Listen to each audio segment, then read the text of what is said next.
Let's just count the Cybertrucks in this one row. There's 1, 2, you got 3, 4, 5, 6, 7, 8,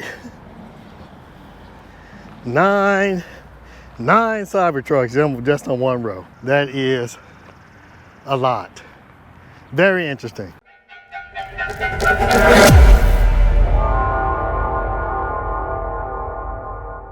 Hello everyone, welcome back to my channel. Hope you have another great day today. Well, today we're going on a little adventure, and it's we're going to check out some Teslas. A lot of Teslas, apparently. A lot of Teslas. So, I wonder what's going on here. And right there we have a Cybertruck.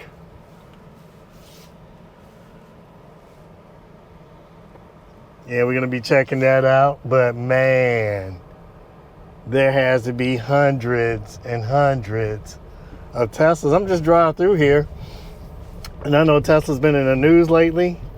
You know, as far as them firing, well, they laid off 10% of their workforce, and then turned around and then fired their entire supercharging team. And a lot of people are, wondering what's going on with that.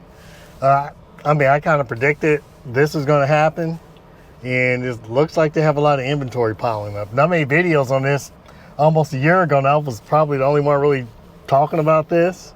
I didn't hear anybody else talking about it. There's another Cybertruck right there. And, I mean, just look at all of these Teslas. And we're in Chesterfield, Missouri, and this is right outside of St. Louis. And so I'm not sure this is a bastion of electric vehicles. Obviously, this is the Midwest, so obviously that's not the case. But I'm seeing Model X's, Model 3s, Model Ys, and Cybertrucks. And yeah, it raises a lot of questions for me. And they're dropping them off here. There's a truck right there just dropping them off, a little flatbed. I mean, just look through here. Man, just rolls and rolls. And, a lot of people are kind of speculating and kind of wondering why they got rid of their supercharging team. I don't think it's that. I think there's a lot going on. And I talked about this in past videos, that I thought Tesla was going to lose a lot of market share. And like I said, I made a video, I believe it's called My Tesla Predictions. I made it almost a year ago. And I talked about demand for the Cybertruck. There's another Cybertruck right there. And that's a Foundation series. I mean, if they're in such high demand, why are they on this lot? They probably shouldn't be here. And I see another Cybertruck.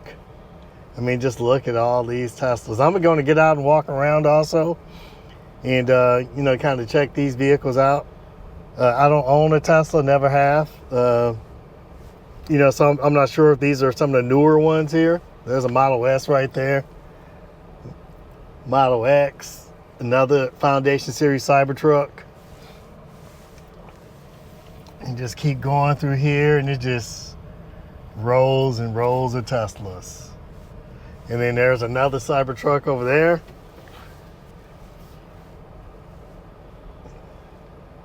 And then there's another Cybertruck right here. And let's see, I don't know if this is a Foundation series or not. Yeah, it's a Foundation series also. Model X's, I mean, just rolls and rolls. Another Cybertruck. This is a lot. And I say, I kind of predicted this, and one of the reasons I said as to why is that the style of the Teslas, they're not going to, in my opinion, it won't be appealing, to the mass market of people. We probably already gone through all the tech people. People are in the software, and more so that's more important to them than the styling of the vehicle. But now there's so many Teslas on the road. You have people driving, Uber drivers driving them, so that it doesn't have that mystique anymore. And now, if I'm going to purchase a $30,000 or $40,000, $50,000 vehicle, well, I purchased a Tesla. You just made it in your life, and you finally got your income up to where you can afford a nice vehicle, a status symbol. And you can choose between a Tesla Model 3 or a BMW. I'm thinking that people are going to choose BMWs. Again, 2 more Cybertrucks right here. There's one right here. And I can't see if that says Foundation Series. There's another one right here. And I haven't even counted how many Cybertrucks. And that is not a Foundation Series. Maybe it is, I just can't see. But again, rows and rows and rows of Teslas. This is a lot of inventory. And, you know, if I was a Tesla stockholder, this would concern me. I would be concerned. Because there's going to be a lot of inertia coming up when it comes to, you know, people just adopting electric vehicles. And you know, we're going to get out and look at these things. I plan on going over to the Tesla service center, maybe getting in a Tesla, maybe test driving one today, just to see what it's like, you know. And of course, I'm rolling through here in the Rivian, and so that is the end. But I'm not sure if it's the end of them dropping vehicles off. And this is a mall, Chesterfield Mall, and this is closed down, you know. So maybe, except for, I don't know, is that movie theater still open? I guess it is. The movie theater might still be open. But again, just rolls and Teslas. I'm going to park here and then get out. Oh, that's a Nissan Leaf amongst the Teslas. And just, you know, kind of walk around. And I'm going to check the Cybertruck. I'm seeing it in person. And it looks like it did on the videos. I don't, do you see any difference in? No, I saw Are you like, okay. Oh, okay. Yeah, what at the Air Force Base? Mm-hmm. Yeah, so I'm looking at them and I don't, they look, to me, it looks the same, but maybe it'd be different when I get out and look at it up close. It could be a little different. But just seeing it here, I guess I've seen so many videos of it. I thought it looked different in person, but it doesn't. For a company where you can order your vehicle and they can, you know, build it to order, this is a lot. This is a lot of inventory. And this is just one state. You know, this, like I said, this is Missouri. This is the Midwest. So this is not California or Texas. Not even Illinois. And like one of the things I brought up in my video was by demand for the Cybertruck. And one of the things I said is I didn't think that demand was going to be, you know, what they thought it was going to be. And I think that's going to play itself out pretty quickly with a lot of these moves that Tesla is making as far as, you know, terminating a lot of people. You know, as we get more information, it's probably going to make sense as to why. I don't see it as that big of a deal. And it probably made sense. They probably had to cut costs, and they probably did say, hey, we need to cut this team down. And perhaps it's true that the person over that team didn't want to cut those people, and they said, we got to make cuts where we just got rid of the whole team.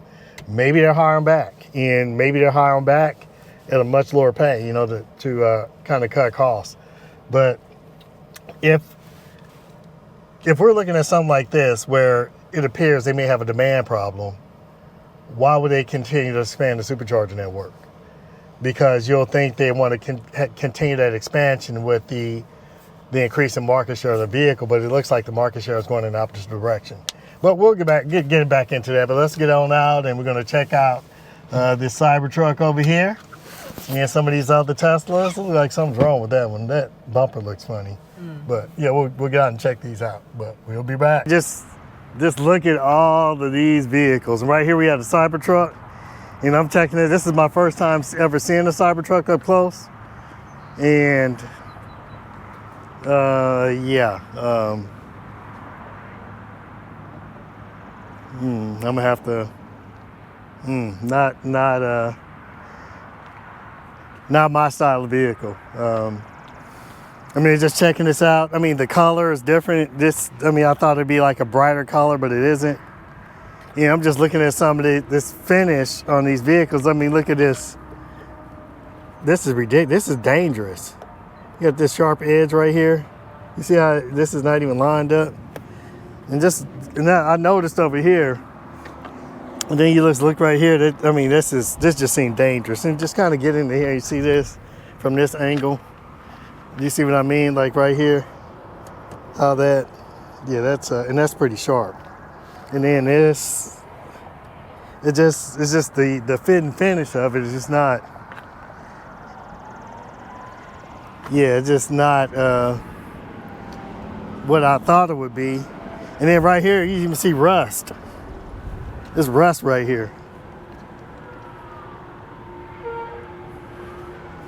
And this is a foundation series, and it has a foundation right here. I'm not sure if this is the Cyber Beast. I don't think it's the Cyber Beast. I think it would be set up a little differently. But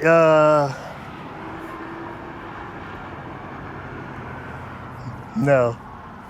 I mean, looking on the inside of it, it's what do you think? I don't care for it. I never did though. I think up close even looks worse. That's just my opinion. I mean, even right here, look at this. But, you know, you see that right there? Mm-hmm. I don't know.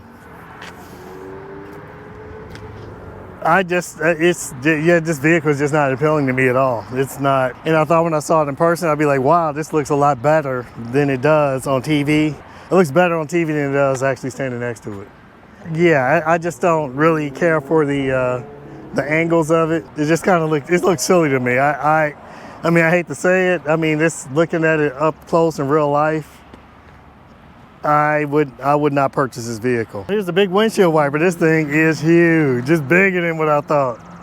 Look at this windshield wiper, man. Goodness gracious. It's bigger than what I thought. I wouldn't want to stand in the shower next to this thing. But of course you have a bunch of Model Ys here. And have you ever looked inside of a Model Y before? I mean, it looks pretty decent. I mean, this is a decent looking vehicle. I mean, looking on the inside from the outside, this is a vehicle I probably wouldn't want to pay more than $35,000 for. I mean, this is a good vehicle if you're into tech, but if you're a regular person and you're looking at getting an electric vehicle, you have other choices. You're not an environmentalist, you're not, and you're just looking to transition over to electric, and you know, you're not a tech person. My big concern is that is someone willing to sacrifice an interior and just the overall look of this vehicle. Not saying it's a bad looking vehicle, but would you spend $45,000 on this vehicle? And mind you, not everyone's gonna qualify for a tax credit. I'm not sure if I had $45,000 to $50,000 to spend. Let me say you factor in the tax credit, say it takes off $7,500 and say it's around $42,000. I'm not sure I would spend my money on this when I could probably get a Mazda CX-9 that's a hybrid, or a Prius Prime, or something else that has a better looking interior, you know, more of what the average consumer, which is 90% of the people, don't have electric vehicles. And they're used to cars with buttons and all of that, and two screens. And I think this is what Tesla's running into right now. Now you're running into the market where people are used to cars being cars and not software-based vehicles. Oh, that's the one driving off in the Cybertruck. That thing's gonna be worth probably $30,000 less next year than it is right now, maybe more than that. No, it doesn't look good riding. For me, this is the Duke of Manville. This is my personal opinion. You know, I thought I would like it more in person, but it does not appeal to me personally. But you know, if it appeals to you, that's great. Everyone has their own. You know, I'm more of a practical person, and that's not really a practical vehicle to me. So right now I got my son. He's getting out the Rivian. Now he's gonna go check out the Cybertruck. And this is his first time seeing it in person. It's a lot smaller than I thought it would be. It looks smaller to you? Yeah, I thought it would be way too small. I feel like the trunk looks weird though. Like, it's like the slope doesn't look right, to me at least. What do you mean, how it slopes down? Yeah, I think if it would just like go down like more at an angle, I feel like it would look better. But it's very long though, so. Yeah, it is long. It's not as tall as I thought it would be. Yeah.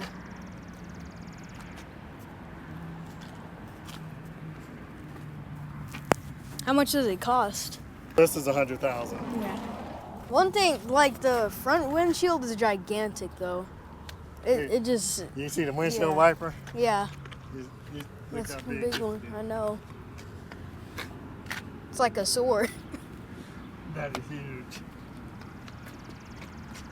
I feel like it just looks weird because like there's a window right here. Is this the whole thing a light? Yeah, this is a light bar, yeah. It's like on the Rivian. This or the Rivian truck? Rivian. I feel like it would just, well, I never been in one, so, but I feel like it, for the price, like your Rivian, I feel like the price is lower, and I feel like it would have more features. Rivian? Yeah. Way cooler than that. In my opinion. Me too, yeah. I don't know what they're thinking here. Yeah, we just a gentleman just drove by in his truck. This guy right here, and he asked me, "Was that our Rivian?" I was like, "Yes." He's like, "That's a lot better than that Cybertruck." And I'm going to have to agree. It's not only these vehicles, in my opinion, not even comparable. This Rivian is a 3-year-old SUV, and I guess it's more comparable to the Rivian truck, kind of, sort of, but I would say that Cybertruck is way less practical than the Rivian. I would not want to be trying to park that big old gigantic Cybertruck. When I'm going, I just would not. That would get tired very quickly. But I'm gonna go ahead and walk around and look at these vehicles and just give you a different view of all these Teslas. So yeah, I just want to give you a on the ground view of all these Teslas, just from a different perspective. I know I was riding around in the car, but man, just look around. Just Teslas everywhere. This is a lot. Let's see, here's a Model X right here. This is always one of my favorite vehicles. This is not a bad looking vehicle right here, but would I get this over the Rivian and all one else? Absolutely not. I mean, you're talking about two different classes of vehicle, where this is more like a minivan. I mean, it's still a nice looking vehicle, but more of a cool looking minivan with the Gulf wing doors. And I like the interior of this a lot better than the other vehicles with the 2 screens. Yeah, this is a nice looking vehicle on the inside. But would I spend $100,000? No, I get a Rivian instead. And just looking around, and I'm not sure, and I know there's a Tesla service center close by. Maybe we'll stop by there next to check out this service center. Maybe we can actually get in one of these Teslas and check it out. Maybe hopefully get a test drive, and maybe a Model X or a Model Y. But man, I just want you all to get a look see here of just all of these rows and rows of Teslas. And what does that mean for the market demand for these vehicles? This is a lot of inventory. So let me know what you think in the comments. What do you think about this? What do you think about all these vehicles on this lot? And I want to know your thoughts on what you kind of speculate is what's going on. Obviously, there's a demand issue. Obviously, because you wouldn't have all these vehicles here. It's probably around 500 of them. I'm not even going to try to count, but and plus, it's really shocked to see all these Cybertrucks here. Really shocked to see all the Cybertrucks. But yeah, so let me know what you think in the comments. If you haven't already, please like and subscribe.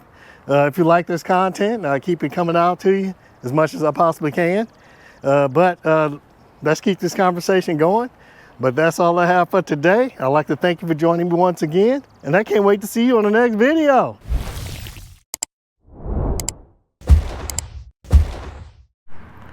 This is one row right here. Let's just count the Cybertrucks in this one row. There's 1, 2, 3, 4, 5. A lot of Model X's.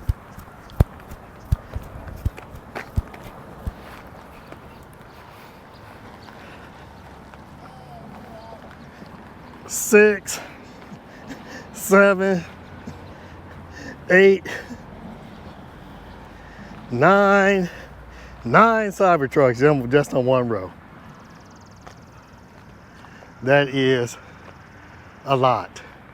Very interesting. Yeah, that's a lot. So maybe your Cybertruck is right here. Or maybe the one you canceled. Probably the one you canceled.